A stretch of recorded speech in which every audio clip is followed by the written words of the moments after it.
Master Tavern Keeper's History of the Old World.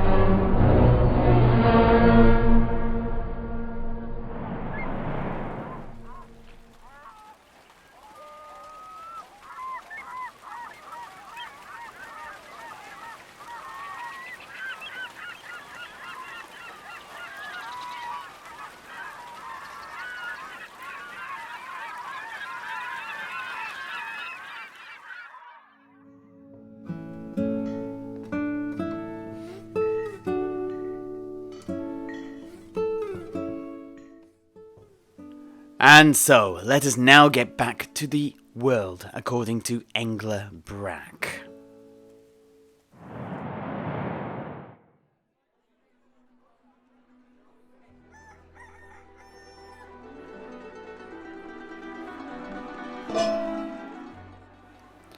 So you wanted to know about the history of the worship of Manan, did you?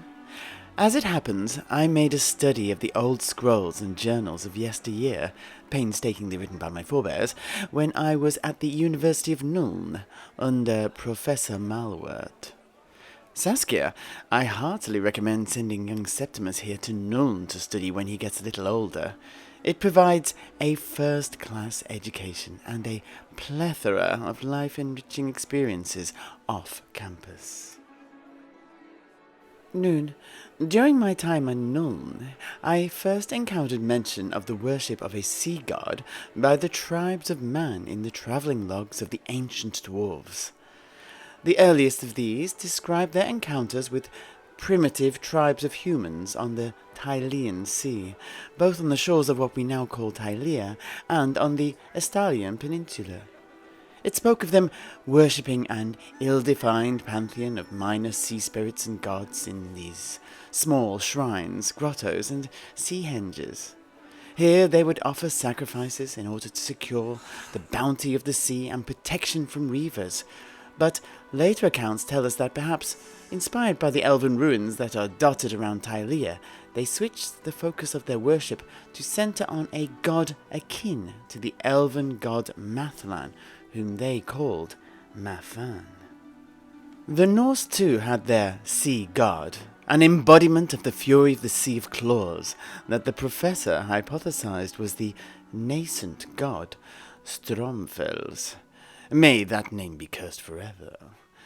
Closer to home, in the lands that would become the Empire 1,000 years before Sigmar, it was amongst the Endal tribe that the true worship of Manan emerged, where he rose to become their patron god. Och now, as you know, I'm no Empire man like you and Heinrich here. Who are these Endal fellas then? Ah, well, as you know, I studied all about the ancient history of the Empire at the University of Nuln, and I could tell you all about this particular tribe. But in order to succinctly answer your question, in a nutshell, the following are the most salient things worth saying about the Endals.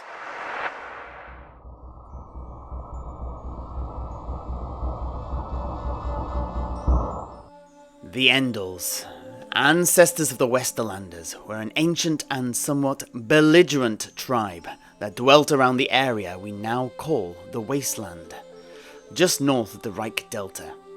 A blighted, fog-shrouded land that stretches from just above where Marienburg now stands up to Arnau, north of the Tumble Downs at the end of the Old North Road, where it reaches the Sea of Claws.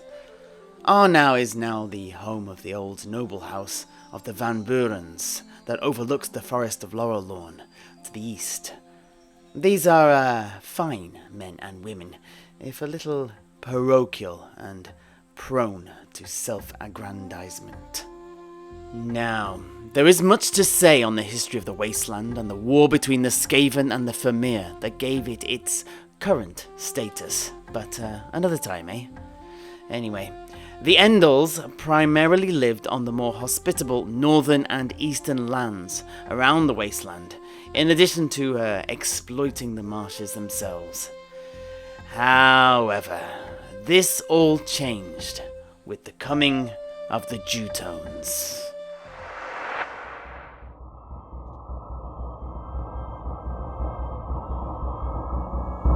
It is recorded that the Jutones, too, came unto the land of the Empire about 1,000 years before the start of the imperial calendar, at a time when many of the early tribes of men were expanding into all corners of the old world.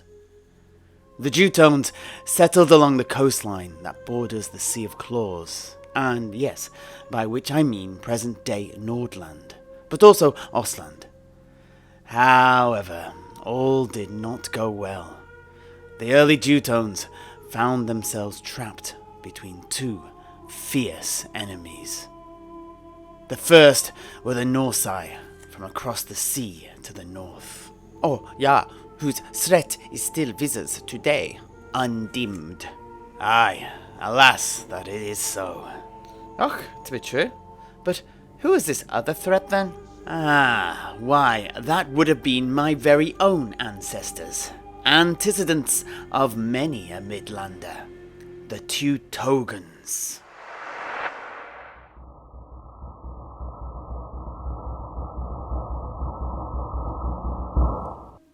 The Teutogens, too, arrived during the Great Migration, although they are referred to as the Teutochen in ancient sources. They were barbaric and warlike. Oh, yeah. Then it seems that the apple has fallen very far from the tree in the intervening millennia then. I'm afraid, Heinrich, that your attempts to bait me will get you no bites. And anyway, what is wrong with a bit of civilization? Without it, how could I have attained such girth? Oh, yeah, indeed. I am not opposed to a bit of Middenland girth myself, actually. Anyway, back to the Teutogens, eh? The tribe obviously settled in the lands we now call Middenland, and immediately began to savage and plunder the surrounding lands, up from the River Reich, all the way to the Middle Mountains, expanding their domain as they did so, and, soon enough, clashing with the Jutones. Obviously, at this time, the Jutones were fighting hard to push back the Norsai threat from the north. This left them vulnerable to the south, as warriors and resources were funneled to protect their coastal settlements, and the Teutogens raided and preyed on the exposed villages and hamlets of the Jutones, as well as many of the other neighbouring tribes, leading to them being both fiercely hated and feared. Oh, but why were these ancient Middenlanders so keen to exploit the weaknesses of their brothers? Was there no sense of fraternity? Indeed, there was not. In fact, not until the age of Bjorn and then his son Sigmar did this occur. And when the bonds of brotherhood we now know were forged by them, it was with both hammer and blood. A tale for later. But to answer your question, the reason was the god that they followed. The warrior god Ulrich. What? The god of winter and wolves? Indeed. The ancient stories of the Teutogens themselves tell us that they were on some sort of holy quest. They were searching for the sacred hearth of their god, a place for Ulrich's people to call home. In this quest, they did much mischief, though. They slaughtered their way across the heart of the old world, carving out a vast territory, butchering tribe after tribe as offerings to their god, until, at last, he answered, and showed the priests of Ulrich a vision of the place they sought. A flat-topped mountain that stood proud and loomed large over the surrounding dense woodlands. Here they built the city of Middenheim, and named the mountain Faustschlag, although today we know it as Ulrichsburg. Och, but what happened to the Jutones then? Ah, well, their king, Marius, was presented with two options by his advisors. One, he could offer up no resistance to both his enemies, potentially leading to the wholesale enslavement of his people at the hands of the Norsai, or their sacrifice at the hands of the Teutogens, or 2, resistance, and the continuation of the butchery, as well as the likelihood of starvation, as land and manpower were slowly lost to their enemies. Either option truly meant only one thing, though: their eventual annihilation. There was yet one more choice, though: Exodus. King Marius persuaded a large portion of his people to instead flee through the Forest of Shadows and head west. Oh, and Heinrich, this will be of interest to you, methinks. Those Jutones who remained became known as the Jutones, the ancestors of the modern-day Nordlander. Your ancestors, no less. Oh, yeah, I had no idea. Ha ha ha. Indeed, so many do not know where they have come from, and the lives that led to their own life and place in the world. I hope that you are beginning to see my own interest in history. Oh, yeah, I most certainly am. Anyway, when the Jutones who followed Marius came from the east, it was into the lands of the Endals that they arrived, driving the Endals deeper into the bogs and marshes of the wasteland.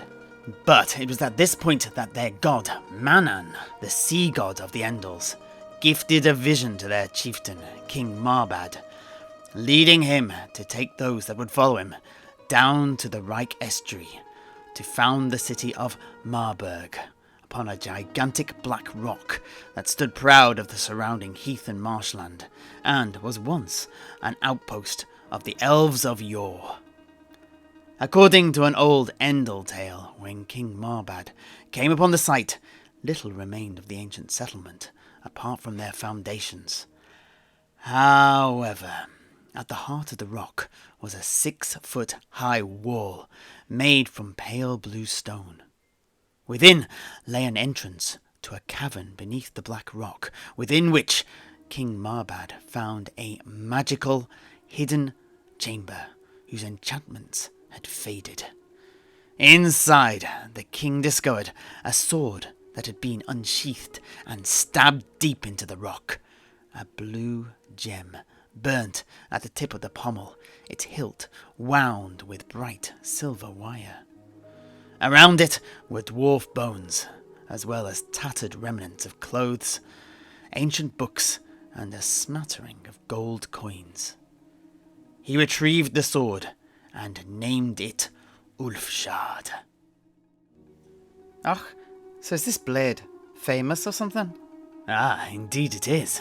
It is an Azure relic from the days of the Great Catastrophe, wielded by Marbad throughout his life, but more famously, once used by Sigmar himself at the Battle of Blackfire Pass to slay a vile troll that many had claimed could never be slain.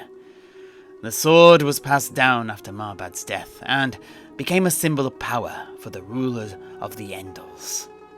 Anyway, the ruins of the hall above the cavern entrance were rebuilt by Marbad and the Endals to be the centerpiece of their new settlement, the Raven Hall, an impressive hall made from volcanic rock in the shape of a great raven.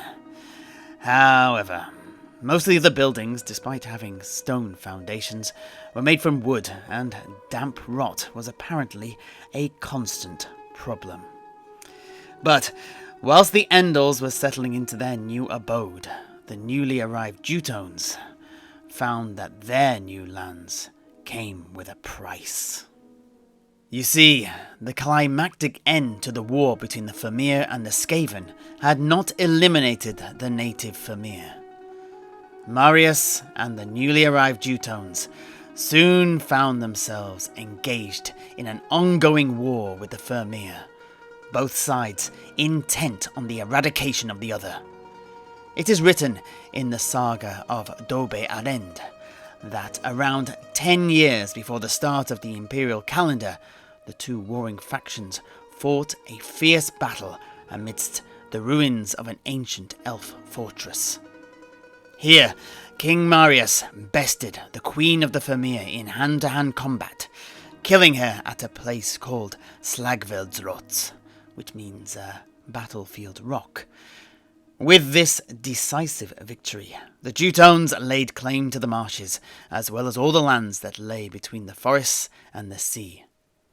Upon the elven ruins, the Jutones built the city of Jutonsreich, and upon Slagveldsrots, Marius built the palace of Stadtholder.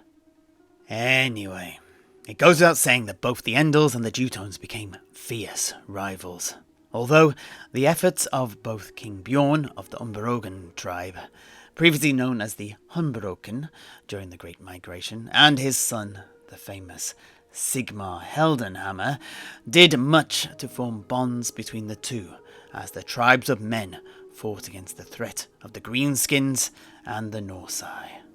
Indeed, King Marbad and King Bjorn became firm allies when the orcs of the Bloodmoor tribe from the Grey Mountains invaded the lands of both the Endals and the Umberogen. Both kings fought side by side in the conflict, and King Marbad even saved King Bjorn's life at one point. This life debt later saw Bjorn ride to the aid of the Endals when mysterious mist demons beset their lands. In gratitude, it is said that Marbad offered the Ulfshard to King Bjorn as part of a sword oath, but that the king allowed him to keep the sword in honour of their friendship. This strong alliance led to the Endals becoming the first of the human tribes to join the alliance forged by Bjorn that would go on to become the nascent empire under his son, Sigmar. Oh, sowieso, what about the Jutones? Ah, well, they were less invested than the Endals, but it is telling that after King Bjorn fell repelling the Norsai, a small band of Jutones, wearing their traditional brightly coloured jerkins and feathered helmets, attended his funeral pyre. Obviously, though, King Marbad and the elite of the Endals were also present and in force. But let us not get sidetracked. Why don't we return to what Engla was saying about the old gods?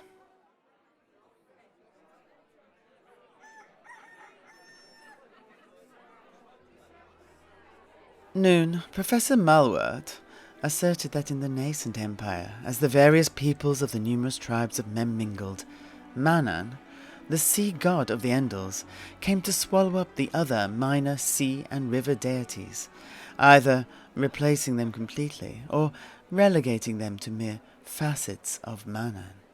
Around this period, mention of my own river god, Father Reich, now refers to him as being Manan's son. The worship of the Jutone god, Olivald, becomes absorbed by that of Manan, and formerly distinct gods such as Mabalt become mere aspects of Lord Manan. Noon, as the empire grew stronger and became more stable, our cult came more to resemble the form it takes here today in 1531.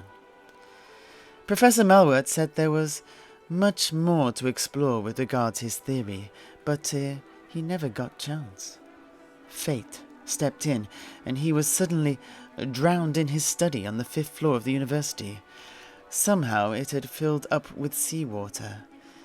It was most peculiar, everyone said, although I have some insight into this event. One thing I will say, though, is this. Truly, Manan moves in mysterious ways. Oh, my goodness. Surely foul play is afoot there. You don't say, Heinrich. You don't say.